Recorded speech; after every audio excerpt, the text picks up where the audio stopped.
It's a question asked of just about every woman who accuses a prominent man of sexual misconduct years after the fact. Why didn't you tell someone sooner?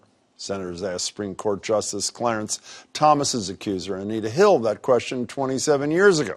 Now Washington is aiming the same line of questions at Christine Blasey Ford and Deborah Ramirez, the two women publicly accusing Supreme Court nominee Brett Kavanaugh of sexual assault, including and especially President Donald Trump, who tweeted last week, "If the attack on Dr. Ford was as bad as she says, charges would have been immediately filed with local law enforcement authorities by either her or her loving parents." Well, she didn't tell her loving parents or anyone else, because too often when victims do, people either don't understand or pretend they don't. And coming forward with accusations often inflicts even more pain on the survivor. That's the message that scores of survivors are sharing in the wake of the Kavanaugh allegations, including a few who called into Boston Public Radio. I am a survivor of childhood sexual abuse. It took me 20 years to say something. I've never been able to say anything to this day because I don't see the point of being, questioned severely. As a victim of rape at the age of 15, I went home, I took a shower, and I never told a soul until I was probably 35 years old when I went to therapy.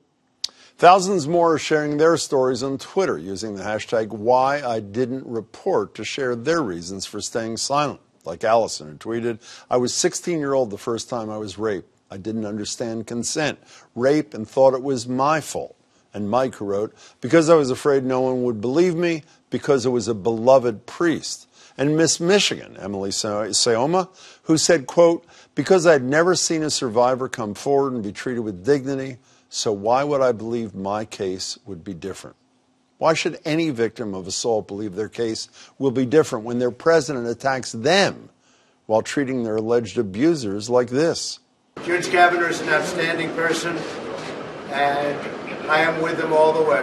Why should they think things will change when the most powerful man in the Senate is more concerned with their abuser's reputation? Senate Democrats and their allies are trying to destroy a man's personal and professional life. Not only can't we blame sexual assault survivors for not coming forward sooner, when they do, we should applaud them for having the courage to come forward at all.